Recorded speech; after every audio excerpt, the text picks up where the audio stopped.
Welcome to the Jim Kincaid YouTube channel, where today our special guest is Jim Kincaid. Dad, say hi. Hi. So in case you guys haven't figured out, my dad is also named Jim Kincaid, and today we're going to be doing a review of his watch, which is a Seiko watch that is very old. So this is like a 50-year review of the Seiko Mechanical World Time watch. The reference number is 6117. All right, and so my dad got the. When did you get this, Dad? 1971. 1971. And what's the story behind it? Well, when I realized I was going to be coming home, I decided I wanted to know what time it was when I arrived. All right, hold on. My mom wanted you to provide more information for your story. What was it? From where? Yeah, you didn't say where you're coming Oh, I'm home coming from. from Vietnam. Yeah. Oh, that's right. My dad is a veteran of the United States Army, and so he served in Vietnam. And so we bought this coming home. And as he explained, that if you look around the perimeter, there is all the time zones, right? And so is this a GMT watch? I know what you mean? Yeah. Yeah, well, GMT? It has a it has a 12-hour, a regular 12-hour in hand and a Yeah. 24-hour hand. Okay. And you set the watch for AM or PM, Okay. and on the 24-hour hand, Yeah. and you look around and find out what time it is on the other side of the world, which Okay. is where I was. All right. So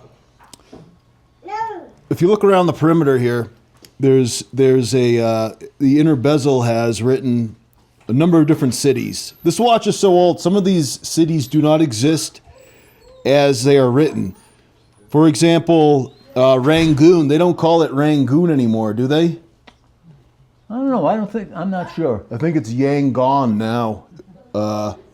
Some people if anybody watching is from Rangoon, let us know what you call your city now. But there's a name of the cities in blue, and then there's a name of cities in black. And what do? You pull out this dial to change it, Dad? Yeah, you pull out the dial to change it. All right. You have to change both the 12 and the 24-hour clock too. Okay, so I'm moving the minute hand. I guess I'm doing it wrong, huh? No, it moves the hour and the minute hand, and the 24-hour hand, but much slower. Oh, you just have to keep on going around and around? Yeah, till you get to what is it now? 1305. By the way, my dad just looked at his Apple Watch. So my dad wore this like my whole life, right? So I'm 44, so my dad's had this for like 50 years. And by the way, my dad just turned 80 years old. We had his party last night at Cook's Garage. And so you guys jump in the comments and wish my dad a happy birthday. 80 years old. And as he says, trees don't live that long. Yeah. So this watch, this is a long-term review of this watch.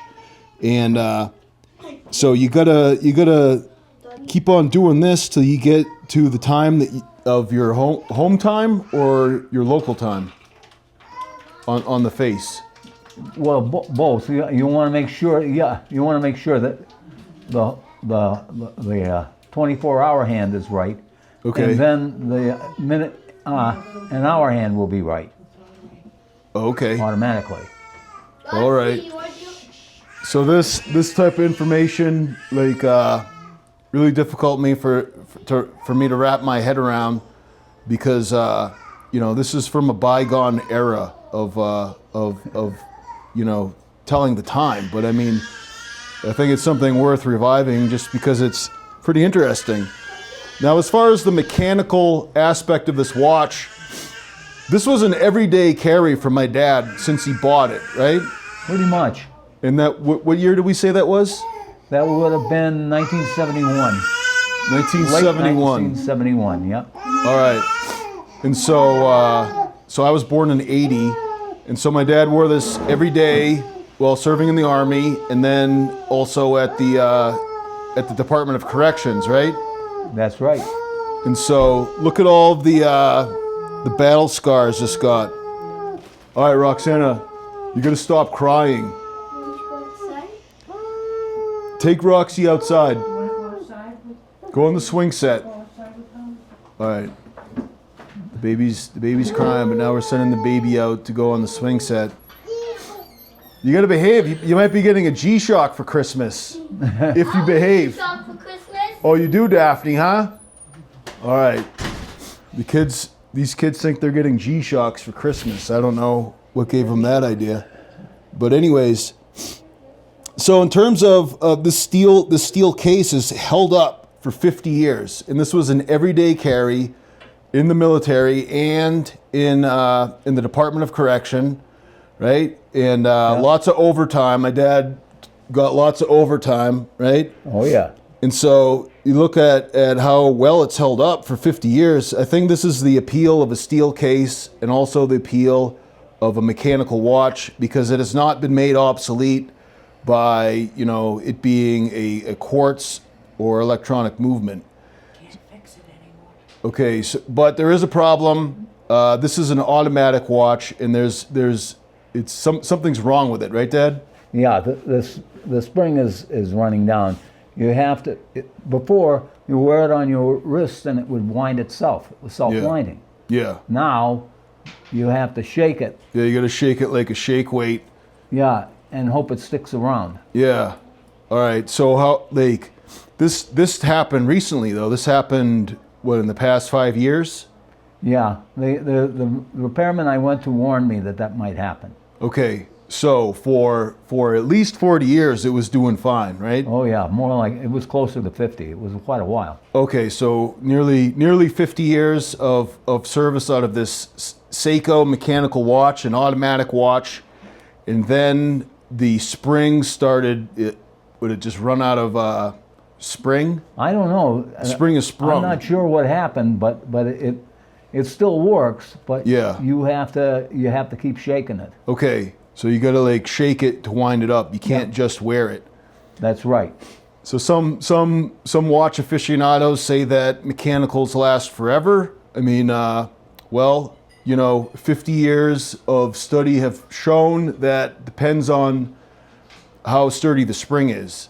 And so if you are a watchmaker in the Boston area, you probably have seen my dad bring this into your shop, because I think that he's brought it to every watch repair place in the Metro Boston area. Is that right? A lot of them have gone out of business. Yeah, watchmaking is a skill and technique that's kind of gone by the wayside.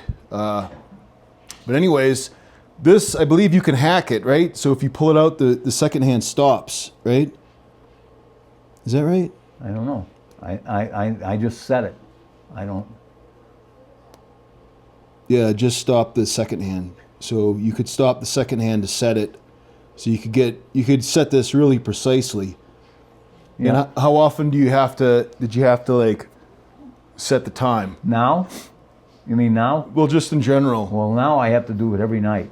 Every night you have to set the time, but say during the 80s. I set that watch when I have to take my my Apple Watch off my wrist and put it on a charger. Okay, so I'll know what time it is. right, my mom got my dad an Apple Watch, and she made it sound like, oh, Dad or Jim, here's a watch that is very precise. You don't need to set it. But the reality is, my mom's tracking my dad. She keeps track of him. My mom is like a Mac addict. She's like very, very tech savvy. And so she tracks my dad. My dad will come home. He'll be like, oh, I just went to the dump. I brought some leaves to the dump. And she'd be like, nope, find my phone says otherwise. You were at alumni, weren't you? And my dad cannot deny it. His watch has betrayed his location.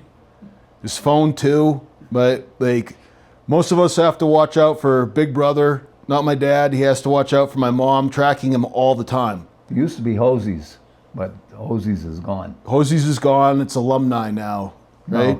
No. No? Oh. What is it? It's something else completely. Okay.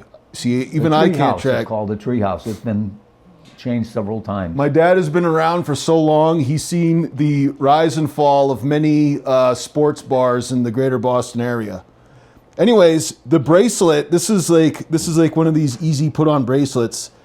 I seem to remember the bracelet it came with like an H-link bracelet, right? Yeah. And so the bracelet bit the dust. It was in the 90s, wasn't it?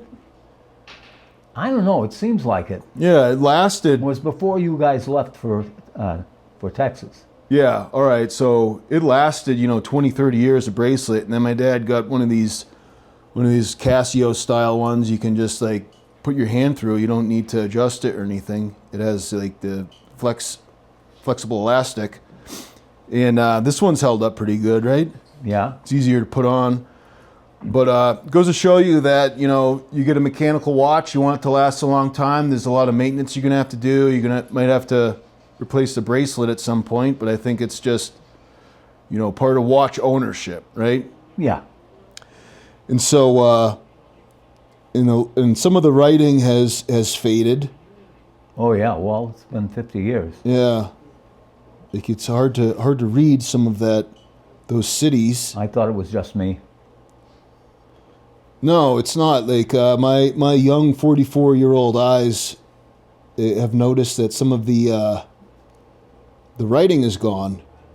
So Bombay isn't on there anymore, or yeah, Calcutta. half the world is gone. Yeah. But it's this one has the white dial, and it has this square indices and squared off hands. And so it's funny that this type of, it's called a watch face, and it's funny whenever I see a watch like this, it reminds me of my dad's watch. I'm like, oh yeah, I recognize that. And so this style of watch is coming back, right? In a big way, with the squared off indices and hands and stuff. I think it's pretty cool. There's a popular watch made by Seiko, that's coming back. It's called the Captain Willard, and it's similar in style to this. Doesn't have the GMT or the cities around the side. It's called the Captain Willard because of that movie Apocalypse Now. It's what the guy wears in Vietnam. So my dad picked this one up in Vietnam. So I love the smell of napalm in the morning. yeah. So we'll call this one the Captain Kincaid. The 6117, I believe, is the. You guys can look at the back there. 6117 6400. And I'm not really a expert in the Seiko watches, so I don't know if this is like the Sumo or the Turtle. There's nicknames for the case style. And I don't know if you guys can hear, but it does sound like some springs kind of jangling around in there. That might be the counterweight for the. Another interesting story about when I bought it. Yeah. When I was at the Air Force Base PX, the Tonsanut Air Force Base PX, Yeah. before I got it. But the Korean soldiers were allied with us, and they used to stake out the PX, and when they saw anything of big value come in, they got on the radio, and by the time you got over to the PX, it was all gone. Refrigerators and stuff like that. Oh, I mean when they were supplied? Yeah. So I Oh. was lucky to pick that up. So my dad had to like elbow his way to the front of the line to get this Seiko watch at the PX. Had to run over. So yeah, run over. So those of you Oh, well, you got, who know what whoa. buying stuff at the PX is like can appreciate that story, right? And so this watch has seen a lot, right? It's been on my dad's wrist up until recently when he switched over to the Apple Watch. And I'm wondering, Dad, if you're interested in a G-Shock. I know that Mom won't like it because Mom won't be able to track you unless you get like one of these. But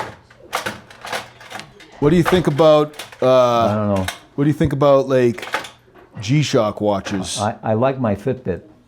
Your Fitbit. He calls it that. He keeps track of his walking and Oh, all right. So your Apple Watch has fitness tracking.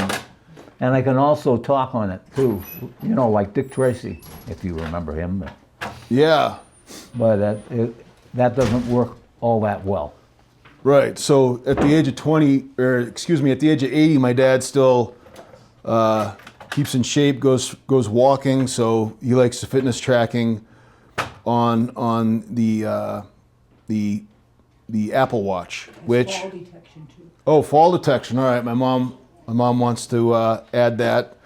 Not like my dad would ever fall. He's sturdy. His footing is sturdy, very sturdy. When I was delivering meals, I deliver Meals on Wheels. Yeah. And while I was delivering Meals on Wheels once, I tripped on the top step of this lady's apartment. Is this story going to take a while? I'm going to have to start the timer. No.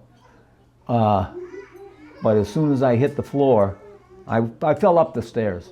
Okay. And when I hit the step, somebody came on and said, "Are you all right?" So. On your Apple Watch. Yeah. Yep. Okay. So I was kind of impressed. All right. That story took less than a minute. That's one of the shortest stories ever.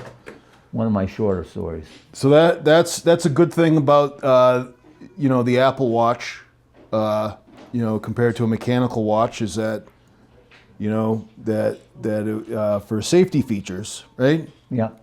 So that's pretty cool. All right. Any other stories you want to share about the Seiko World Time? This one right here. No. If anybody knows of any new places to take them in the New England area, let me know. All right, so you might have to replace the spring in there. I would guess that the spring is just needs to be replaced, right? That's what it seems like. I mean, I'm not an expert at it, so I don't know. So we got by putting this video on YouTube, we're accessing the worldwide consortium of watch aficionados. Someone somewhere will know how to get this watch able to be charged by wearing it rather than having to shake it a lot every day. Because you can't rely on it if you have to shake it. Yeah, right. And so, and I don't know, maybe some of the quartz watch guys are going to chime in and flex on mechanical watch wearers by pointing out how dependable quartz watches are, but I don't know. I think this watch is really cool, and maybe Seiko will bring this one back. I love that white dial. It's kind of off-white now with it being 50 years old, but it's a really cool look, and I think that the legibility on this one's great, and this complication here with the GMT is really cool, and maybe I would put on a like a rubber strap instead of one of these flexible ones, but overall, I think that this is a fantastic looking watch. It's a 41 millimeter watch, maybe a little too small for me, but still really good looking. All right, gentlemen, thanks for watching, and thank you, Dad, for joining me You're welcome. on the YouTube channel that is also your namesake. Yeah. And just remind everybody that I close every show telling you guys that Jesus is the way, the truth, and the life. No man comes to the Father except through him. I'm Jim Kincaid. Thanks for watching.